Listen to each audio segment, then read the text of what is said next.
Hello everyone and welcome to today's video. Today we are talking about the 2026 Texas Senate race and a very interesting development that is happening in its Republican primary.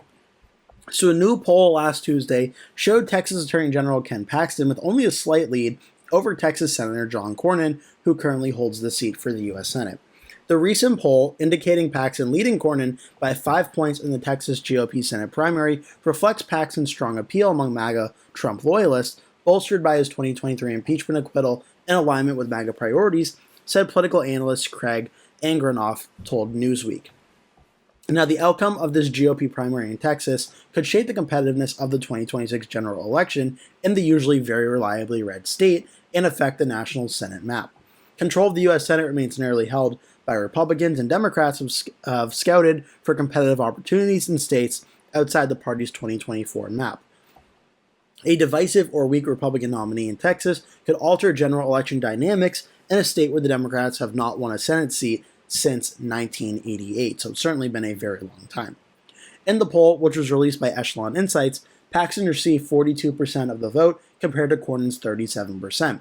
The poll surveyed 515 likely Texas Republican primary voters between August 21st and 24th, with a 4.5% margin of error. When asked if they've seen more positive or negative information about each candidate, Cornyn had a better outcome with 35 to 21% being positive. Paxton's score was 31 to 32. So that would be 31 positive, 32 negative. According to the poll, Republican primary voters in the GOP stronghold favor the congressional redistrict plan set in motion by Governor Greg Abbott. The poll shows a margin of 78 to 12, backing it with 60% saying they strongly support it. Paxton scored a 63% favorability rating versus 24% unfavorability rating, while Cornyn's favorability is 51% compared to 32% unfavorable. So Cornyn has also seen his numbers rise up in this poll compared to other past polls. In a recent internal poll this month from former Democratic Representative Colin Allred's campaign, it showed Paxton down in the race against him. However, in an Emerson College poll this month, Paxton leading Allred by 5 points, with 46% versus 41%. I'll be going more into that in just one moment as well. But I'm covering this poll in a way that's very interesting here, because when this news first happened that John Cornyn and Ken Paxton would be facing off against each other in the Republican primary, it quickly looked like Ken Paxton could not lose this Republican primary. The first poll that came out from back in July showed Paxton already at 51% of the vote, Cornyn down at 31%. Victory Insights from back in January, that was in 2022, I should mention that. But back in January, the first poll had Paxton at 42, Cornyn at 34. Fabrizio Lee and Associates, a very close top pollster that's allied with President Trump, is one of President Trump's top pollsters, showed Paxton leading 53 to 28 towards the end of January and beginning of February. Again, John Cornyn is the incumbent U.S. Senator here, and he was down by that much. Now, a Democrat-aligned pollster had it as a 9-point race from Paxton versus Cornyn, and these polls we've been tracking over the last few months or so. You see places like YouGov and Texas Southern University showing Paxton leading by about 9 points. You see UT Tyler, I believe that's University of Texas Tyler, May 28th, June 7th, a 10-point lead for Paxton. Pulse Decision Science, a Republican pollster allied with Ken Paxton, 57-38%.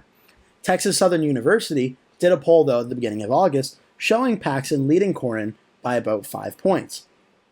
Emerson College, most recently, just did a poll in August 11th to 12th, showed Cornyn leading over Paxton by about 1 point. And now Echelon Insights poll, who has Ken Paxton at 42, Cornyn 37, a 5-point race. So what's the trend here?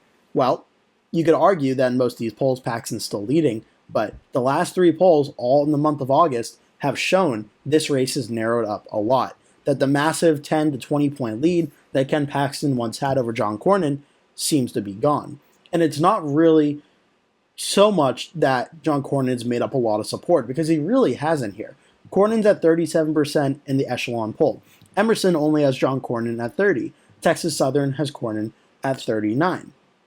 But Ken Paxton's numbers are what have changed. Back in April and May, Paxton was around 50%, 56%, 52%, 52%, 50%, 49%, 57% from back in June from the Pulse Science Decision, the internal poll. But in these most recent polls, Paxton's at 42% in Echelon Insights, only 29% in the Emerson College poll, and Texas Southern poll has Paxton at 44%. Now, on the worst case here, this is saying that Ken Paxton, as the Attorney General of Texas, who has gone through an impeachment trial against him, still has at least a 50-50 chance at defeating the incumbent U.S. Senator in the Republican primary at this current point in time. One poll shows Paxton up 5, another poll shows Paxton up 5, Emerson shows Paxton down 1. So the average of these three polls suggests that Paxton is slightly favored to still defeat John Cornyn in the primary. But something seems to have definitely shifted in the month of August from the summertime, that Ken Paxton's numbers have gone down in support, whereas John Cornyn's numbers have gone up by about 3 or 4%. Not a drastic gain for Cornyn, but Paxton seems to be losing support. Now, there's a big elephant in the room here, and no pun intended, seeing as he is the most important Republican in the United States, but President Donald Trump has not yet made an endorsement in this race. And President Trump recently sent out a statement saying that he is both, he was asked about the Senate race and says he is both friends and a fan of Cornyn and Paxton as two Republicans that he likes and are both very loyal to him. So Trump has not officially made a decision in this race. And this also comes as John Cornyn, a few months ago, hired several top pollsters and campaign managers and directors that worked for President Trump during 2024 and are close allies of the president to help run his campaign. So John Cornyn is clearly trying to win the favor of President Trump in the Make America Great Again movement, especially as early on, the polling numbers were showing he was not very well liked by the MAGA wing of the Republican Party, who viewed him as a rhino, a Republican in name only. And Ken Paxton was capitalizing on that as being the true MAGA candidate that has always stayed with President Trump. Now, these three most recent polls show a very different race, where it's not going to be the big blowout the early polls were suggesting. It's going to be a very tight race that both Cornyn and Paxton are capable of winning at this current point in time. Another big avenue here is look at the undecided numbers. Echelon Insights had 21% undecided. Emerson College had 36% undecided, the largest undecided number we've seen in any of these polls. Coincidentally, it's also the smallest sample size, but Emerson's polling is usually pretty good. 17% from Texas Southern University undecided. There are a lot of Texas Republicans whose minds are not yet made up on whether to vote for Cornyn or Paxton. And you could bet if President Trump makes an endorsement for one candidate over the other, those 17%, 21%, or 36% are certainly going to be swayed by what the president decides to do. So this race is very close right now. It's definitely tightening up. Paxton may have a slight lead over Cornyn at this current point in time, but this is certainly a very, very close race that President Trump's decision may very well make the difference in this race. And then it comes to the general election, which is also not necessarily a slam dunk. 4 Democrats are currently running, including 2024 nominee for U.S. Senate Colin Allred. All eyes right now are currently on 3 Democrats, Joaquin Castro, Beto O'Rourke, and James Talarico. Talarico's name has been out there in the media a lot recently with the Texas redistricting situation. They're all being watched as potential candidates to enter the race as well. Talarico, especially, his name is being talked about. And it's shown that this Democratic primary, if it Allred versus any of these other candidates, could be really competitive. Texas Southern University asked this in the recent poll that if Allred ran against Beto O'Rourke, O'Rourke would actually lead Allred by about 20 points. For Allred versus Talarico, it's a 7-point lead for Allred, 50-43, with 7% undecided. So a very close race on that one. Allred leads over Joaquin Castro by the largest margin, 52-41. So the Democratic primary could potentially get competitive as well if any of these other candidates decide to jump in. As for the general election, it's currently listed as likely Republican from Inside Elections, Cook Political Report, and Sabado's Crystal Ball, and Racewell White House has it as tilt Republican. The race has been pretty consistent here. When it's John Cornyn versus Colin Allred, for the most part, this looks like a pretty reliably red win. The Emerson College poll from, again, back in August, or earlier in August, showed Cornyn at 45%, Allred 38%, 17% undecided, roughly a 7-point lead. The only other poll came from YouGov and Texas Southern from back in May, which showed about a 4-point lead for Cornyn.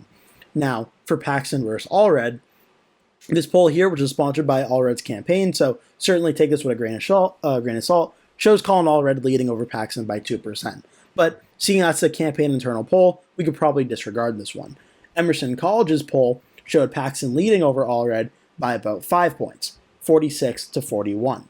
So, and the difference between Cornyn versus Paxton has 1% more support than John Cornyn does, but Colin Allred also has 3% support more than he did against John Cornyn, 13% undecided, only a 5-point margin on that one. And that's pretty consistent with YouGov's Texas Southern poll, which was a 4-point lead for Cornyn, showing a 2-point lead for Paxton versus Allred. And you can go through all the other matchups of the Democrats versus the two Republican candidates. It's very consistent that Ken Paxton has a tougher time beating the Democrat than John Cornyn does. So what happens in this Republican primary is very, very big for the general election. It's also worth noting the Texas Senate race. We just saw one in 2024. Ted Cruz defeated Democrat Colin Allred by 8.5%, a likely Republican win. That was on the same ballot that President Trump won the state by 13.7%. But don't think just because Texas was pretty reliably red in 2024 that it can't get competitive. In 2020, we did see the Senate race for John Cornyn be about a 9.6% win.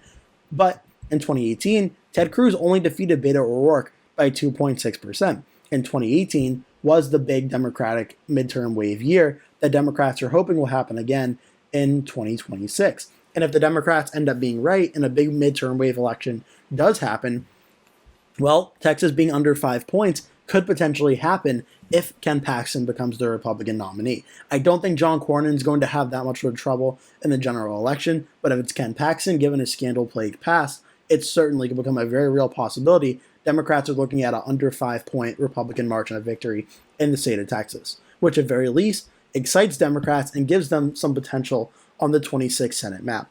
Where Republicans, I currently have favored in 52 Senate seats, Democrats in 45. Texas I have listed as likely Republican in between 5 and 15%.